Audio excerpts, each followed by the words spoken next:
नमस्कार प्यारे बच्चों, मैं हूं आपकी टीचर रमा रानी।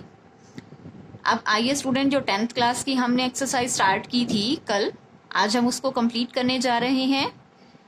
14.1 एक्सरसाइज थी, माध्य पे बेस थी। जो माध्य हमने जिसमें निकालना सीखा था, दो विधि हमने माध्य की कर ली थी।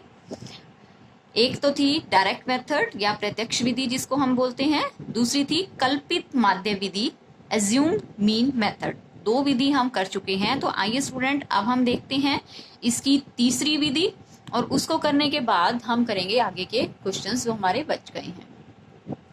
देखिए, मैंने इसको विधि को बताने के लिए लिया है क्वेश्चन नंबर 5। तो क्वेश्चन नंबर 5 स्टूडेंट, वैसे तो आपको लग रहा होगा कि इजी है देखने में, तो बट स्टूडेंट इसमें आपको थोड़ा सा क्या करना है, जो क्लास इंटरवल होते हैं ये आपको, या वर्ग अंतराल होते हैं, इसमें आपको थोड़ा सा चेंज करना होता है। ये अब की बार लगातार नहीं है। अगर आप देखेंगे, जैसे हमने पहले क्वेश्चंस किए हैं, आपने देखा होगा 50 से 55, फिर 55 से ही स्टार्टिंग कर देते थे, 55 से 60, 60 से 65। लेकिन अगर आप इस क्वेश्चन में देख रहे होंगे स्टूडेंट, 50 से 52, फिर यहाँ गैप आ गया है 53 से 55, फिर आ गया गैप फिर एक का 56 से 58। तो ये लगातार नहीं है जो वर्ग अंतराल है। तो इनको पहले आपको लगातार बनाना होता है, और वो आप कैसे बनाएंगे, अगर आप किसी भी क्वेश्चन में ये देखते हैं तो पहले आपको इनको ठीक करना होगा। कैसे करते हैं, देखिए, जो निम्न सीमा है इसमें से तो आप 0.5 0.5 घटाते हैं, और उच्च सीमा में वो 0.5 जोड़ देते हैं, तो आपके ये वर्ग अंतराल ठीक हो जाते हैं। देखिए, जैसे 0.5 इसमें से घटाएंगे तो ये बन जाएगा 49.5, सब में से घटाना है आप। ऐसे ही नेक्स्ट बन जाएगा 52.5, मैं पहले निम्न सीमा लिख रही हूँ, 55.5, 58.5 और 61.5। निम्न सीमा तो बन गई ये, और उच्च सीमा में ये 0.5 जो आपने निम्न में घटाया है, उच्च सीमा में आप वो जोड़ देंगे, तो ये बन जाएगा 52.5, 55.5, 58.5, 61.5 और 64.5। तो देखिए, अगर आप अब देखते हैं, ध्यान देते हैं, अब ये वर्ग अंतराल ठीक हो गए हैं। यहाँ देखिए, अब ये दोनों एक जैसे आ गए हैं, जैसे 50 से 55, या आप जो भी देखेंगे सेम सेम सी टर्म्स ये आ गई हैं। अब आप करेंगे क्वेश्चन आगे, आपको निकालना होता है स्टार्टिंग में सभी क्वेश्चंस में माध्य निकालने के लिए xi। तो देखिए, xi कैसे निकालते हैं, निम्न सीमा प्लस उच्च सीमा दोनों को जोड़ेंगे और बटे में 2। तो देखिए, अगर हम इनको जोड़ते हैं, जैसे 0.5 का आपका एक ही बन जाएगा, उस एक को आप यहीं कंसीडर कर लीजिए, तो 50 और 52 वही आ गया एक तरह से ये। तो अगर हम इनको 50 और 52 को जोड़ते हैं, 102 आ जाएगा, और 102 का आधा करेंगे तो वो आ गया 51। ऐसे ही अगर आप अब यहाँ पर देखते हैं, 0.5 फिर से एक बन गया है, तो 53 और 55, 53 और 55 108 बन गया है, और उसका अगर आप आधा करते हैं, 108 का आधा आपका हो जाएगा यहाँ पर 54।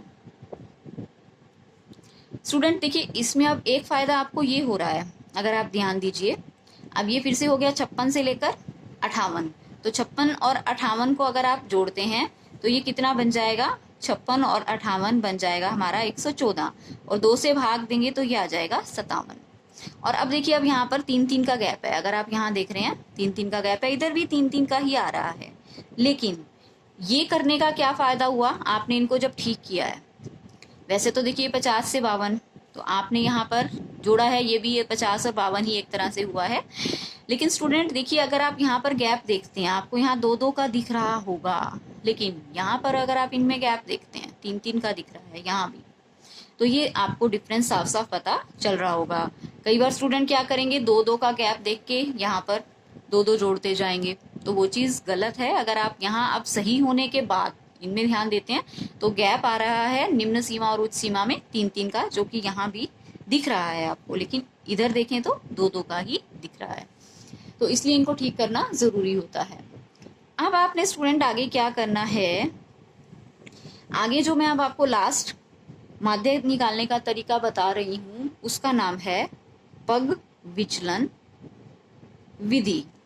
और वो क्या तरीका है, a plus summation fi ui and divided by summation F I और गुणा में होता है एच। तो अब मैं आपको ये सारी चीजें पहले तो क्लियर करती हूँ।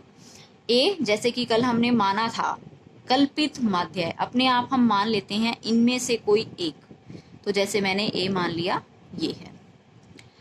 उसके बाद है एच। एच क्या होता है? इनके बीच में गैप या अंतर, निम्न सीमा और उच्च सीमा के बीच में अंतर। तो वो देखेंगे अगर हम, तो वो है 3। ये वाला अंतर अब आपको नहीं लेना है, ध्यान दीजिएगा। आपने ये ठीक किया, ठीक करने के बाद आपको अंतर देखना है। तो एच का मान हम यहाँ पे लिखेंगे 3। समेशन एफ आई, इसको आपको जोड़ना है एफ आई को, ये आपको मालूम है, तो ये कर देती हूँ मैं। बाकी रह जाएगा यू आई, ये अब आपके लिए नई चीज है, ये कैसे निकालेंगे वो मैं आपको बताऊंगी। तो देखिए पहले हम इनको जोड़ लेते हैं। 5 और 5 10 और 5 15 और 5 20। 2 आया कैरी या हासिल। 2 और 1 3, 4, 4 और 3 7, 8, 8 और 2 10, बचा फिर से 2, 2 और 1 3, 4, 4 और 1 5, तो ये आया 500 या 500। तो अब स्टूडेंट, अब आपका मेन चीज आ रही है इसमें पग विचलन विधि में यू आई, वो आपको कैसे निकालना है। उसके लिए स्टूडेंट, जैसे हमने डी आई निकाला था, एक्स आई माइनस ए, जो जितने भी एक्साइज हैं ये, इनको सबको आपको इनमें से सब में से ये 57 घटाना है, 57 को घटाना है। घटाने के बाद एक चीज और करनी है, एच से भाग देना है, जो ये 3 है। तो देखिए स्टूडेंट, पहले तो हम इनको घटाते हैं। 51 में से 57 गया तो ये आ जाएगा माइनस का 6, और उसको 3 से भाग देंगे, माइनस का 2। ऐसे इन दोनों को घटाएंगे, ये आ जाएगा माइनस का 3, और 3 से भाग देंगे, माइनस 1 0। इसी तरह से ये आएगा 1, ये 2। स्टूडेंट, इसमें विधि में आपको ये फायदा है कि ये यू आई हमेशा ही इसी तरह का आता है, चाहे आप आंख बंद करके लिख दीजिए, जो आपने ए माना है उसके सामने आप लिख दीजिए 0, और फिर इसके नीचे प्लस के नंबर्स लिखेंगे, ऊपर माइनस के नंबर्स लिखेंगे। तो ये आप अगर निकाल कर देखेंगे तो भी यही आएगा, नहीं निकाल कर देखेंगे तो भी हमेशा ही यही आता है, जो यू आई का मान है। ए के सामने 0, मैं रिपीट कर रही हूँ, उसके बाद प्लस के नंबर्स लिखने हैं आपको, और ऊपर लिखने हैं माइनस का 1, माइनस का 2, इस टाइप से लिखना है। तो अब देखिए स्टूडेंट, आगे फार्मूले के अकॉर्डिंग हमें क्या करना है। ए आ चुका है, ये हमने जोड़ लिया, एच हमारे पास आ चुका है। एफ आई यू आई की गुणा करने के बाद आपको करना है उसका समेशन। तो एफ आई यू आई की हम गुणा कर रहे हैं, ये है एफ आई और ये है यू आई। तो आप स्टूडेंट देखेंगे इसमें अगर आप ध्यान दें, कैलकुलेशन बहुत ही छोटी पड़ जाएगी। अगर आप शुरू वाला मेथड लगाते प्रत्यक्ष विधि, एक्स आई और एफ आई की गुणा बहुत ही बड़ी पड़ेगी, तो इसमें छोटी पड़ रही है, आप खुद ही देख रहे हैं। तो 15 दूनी 30, माइनस का 110 को 1 से करेंगे, 110 ही आएगा, 0, 115 और 25 दूनी 50। तो देखिए गुणा कितनी छोटी पड़ी, आप इजीली कर सकते हैं। बस इसमें फार्मूला आपको थोड़ा याद रखने की जरूरत है, बाकी कैलकुलेशन बहुत ही छोटी पड़ जाती है। अब आपको इसको सबको जोड़ना है। अगर आप इन दोनों को जोड़ रहे हैं, ये आ रहा है 165, और इनको जोड़ रहे हैं तो माइनस का 140। तो 165 में से 140 घटाएंगे, ये आ जाएगा 25। तो ये पूरा सॉल्व करके आ गया 25। ये सारे मान आपको बस फार्मूले में रखने हैं। ए का मान हमने क्या माना हुआ है, ए का मान है 57 या 57। F I you I summation क्या आया हुआ है 25, समेशन एफ आई 500, और एच की वैल्यू है 3।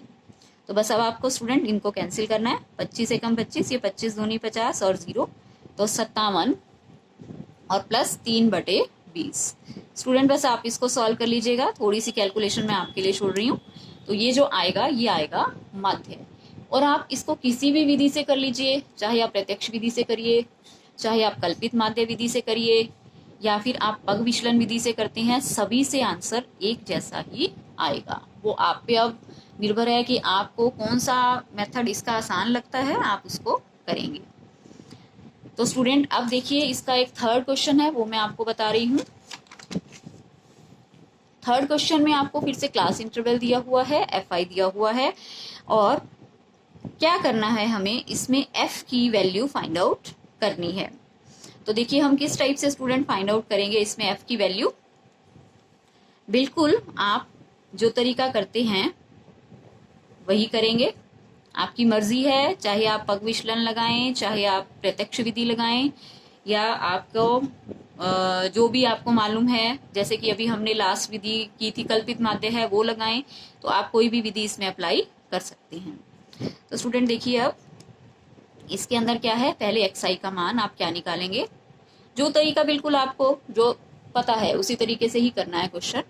देखिए 11 और 13 24 और बटे में आप करेंगे यहाँ पर 2, तो ये आ जाएगा 12। ऐसे ही 15 और 13 आप जोड़ेंगे 28 और तो ये आ जाएगा 14। 2 का गैप आपको दिख रहा होगा, तो यहाँ 2 का गैप इधर भी हम ले सकते हैं। ये ऐसे ही आएगा 16 18 और ये आ जाएगा 20 22 और 24। तो इसके बाद स्टूडेंट अगर हम लगाते हैं जो मैंने अभी अभी तरीका लिया था, आज जो हमने लिया है पग विचलन विधि, उसके हिसाब से ui क्या होता है xi माइनस a और बटे में है हमारा h। तो एज्यूम मीन, पहले आपको कुछ ना कुछ मानना है, तो इसको मैं मान लेती हूँ a है और a का मान है 18, h का मान आपका हो जाएगा 2 का गैप है, इधर से भी देख रहे हैं इधर से भी 2 का गैप यहाँ पे आ रहा है। और फार्मूला क्या था हमारा, फार्मूला था x bar equal to summation fi ui divided by summation fi, ये था एक तो, और गुणा में h और प्लस a। ये तरीका है, इसके अकॉर्डिंग आपको चलना है।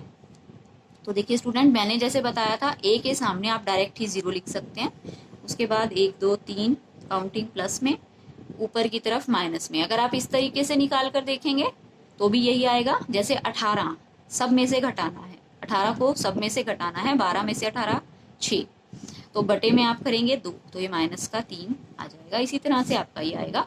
अब देखिए आपको निकालना है fi ui की वैल्यू, तो क्या आ जाएगी स्टूडेंट, ये आ जाएगी -21 -12 -9 0 एंड f 10 और 4 दिए 12। अब आपको क्या करना है, इनको जोड़ना है। जोड़ने के बाद क्या आएगा, 10 और 12 22 और ये हो जाएंगे 21 और ये भी हो जाएगा 21, तो 21 और 21 42, माइनस का 42 है और प्लस का है 22। तो स्टूडेंट ये बन जाएगा माइनस का एक तो 20 और दूसरा ये आ जाएगा f एज इट इज, ये आ चुका है। अब आपको fi को भी जोड़ना होता है, तो देखिए हम fi को जोड़ेंगे, क्या आ जाएगा, ये आ जाएगा 7 और 6, 7 और 6 हमारा आ जाएगा यहाँ पर 13, 13 और 9 आ जाएगा फिर 22, 22 में हम 13 जोड़ेंगे, 22 में 13 जोड़ रहे हैं तो 35, 35 में जोड़ देते हैं 9, तो ये आ गया 44 और प्लस का f। देखिए स्टूडेंट अब आपको यहाँ पर क्या करना है, हमें निकालना है यहाँ पर किसका मान, f का मान हमें निकाल कर दिखाना है। तो इस क्वेश्चन में स्टूडेंट माध्य हमें दिया हुआ है, जहाँ तक मुझे ध्यान है, मैंने स्टेटमेंट थोड़ी मैं पूरी नोट नहीं कर पाई हूँ, मुझे जहाँ तक ध्यान है इसमें माध्य दिया हुआ है 28। आप एक बार चेक कर लीजिएगा, आप मेथड थोड़ा बस देख लीजिए। बाकी सारे मान हम रख देते हैं जो भी हमें मालूम है। a का मान है जैसे यहाँ पर 18 और समेशन fi ui हमने निकाला है f माइनस 20 और समेशन fi हमने निकाला है यहाँ पर f प्लस 44 और गुणा में h की वैल्यू है 2। तो स्टूडेंट आपको पूरे को इस इक्वेशन को सॉल्व करना है। जैसे मैंने आपको ये कहा है कि x बार का आप थोड़ा सा कंफर्म कर लीजिएगा, तो ये हमारे पास एक इक्वेशन आ जाएगी या समीकरण आ जाएगा, उसको आपको हल करना है समीकरण को, और यहाँ से आपका आ जाएगा f का मान। तो स्टूडेंट आज हम इतना ही करते हैं, आप बाकी की एक्सरसाइज कंप्लीट करिएगा। तीनों मेथड आपके हो चुके हैं, जो मेथड आपको इजी लगता है वो मेथड अप्लाई करके आपको क्वेश्चन सॉल्व करने हैं। आज के लिए इतना ही करते हैं। Thank you so much.